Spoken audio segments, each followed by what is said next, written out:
দেখুন, মধ্যপ্রাচ্যে যুদ্ধ আবহ যখন এখনো অব্যাহত, তখন আমাদের রাজ্যে যা ঘটছে তা কিন্তু এই যুদ্ধের থেকে কোনো অংশেই কম নয়। আসন্ন বিধানসভা নির্বাচনটাই এখন প্রশ্নের মুখে চলে গেছে। এসআইআর প্রক্রিয়ার শুরুর দিন থেকেই বাংলায় সংঘাত লক্ষ্য করা গিয়েছিল। উত্তর সেই সংঘাত বেড়েছে বই কমেনি। রাজ্যের শাসক দল তৃণমূল কংগ্রেসের তরফ থেকে বারবার এই এসআইআর প্রক্রিয়ার বিভিন্ন বিষয় নিয়ে প্রশ্ন তোলা হয়েছে। আন্দোলন আছড়ে পড়েছে রাজধানীর দিল্লির রাজপথে। সমস্যা সমাধানের খোঁজে সর্বোচ্চ আদালতের দ্বারস্থ হয়েছেন খোদ তৃণমূল নেত্রী তথা মুখ্যমন্ত্রী মমতা বন্দ্যোপাধ্যায়। আর তার আন্দোলন প্রতিবাদ এখনো অব্যাহত রয়েছে। ধর্মতলার ধর্ণা মঞ্চ থেকে প্রায় প্রতিদিনই কমিশন এবং কেন্দ্রের বিরুদ্ধে তোপ দাগছেন তিনি।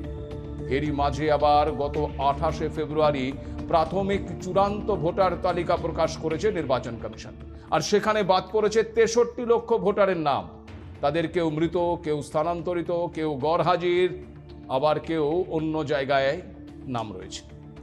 কিন্তু এছাড়াও আরও 60,06,675 জন নাম রয়েছে ওই অ্যাডজুডিকেশন বা বিচারাধীন অবস্থায়।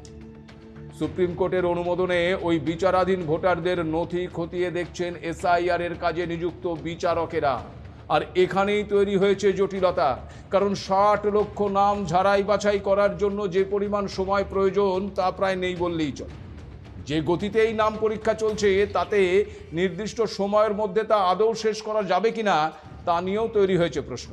কারণ কমিশন সূত্রেই জানা যাচ্ছে গত 6 তারিখ মানে গত শুক্রবার পর্যন্ত মাত্র 7.5 লক্ষ ভোটারের তথ্য যাচাই এবং নিষ্পত্তি করেছেন বিচারকের।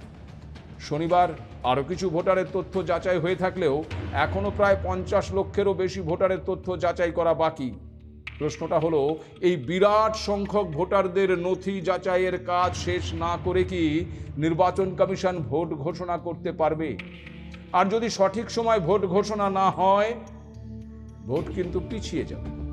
আপনারা জানেন যে আগামী 7ই মে বর্তমান সরকারের সময়কাল শেষ হচ্ছে। তার আগেই গোটা ভোট প্রক্রিয়াটা সম্পন্ন করতে হবে। কিন্তু চূড়ান্ত ভোটার তালিকাই যদি তৈরি না হয় তবে ভোট কিভাবে হবে? এই প্রশ্ন থেকেই কিন্তু তৈরি হচ্ছে বাংলায় 356 ধারা জারির জল্পনা। আলোচনায় উঠে আসছে রাষ্ট্রপতি শাসনের প্রসঙ্গ। কারণ 7ই মে 2026-এর পর রাজ্য সরকারের আর কোনো অস্তিত্ব থাকবে না। ফলে ওই সময়ের মধ্যে যদি নতুন বিধানসভা গঠিত না হয় তবে সাংবিধানিক সংকট এড়াতে রাষ্ট্রপতি শাসন জারির সম্ভাবনা তৈরি হতে পারে বলেই মনে করা হচ্ছে।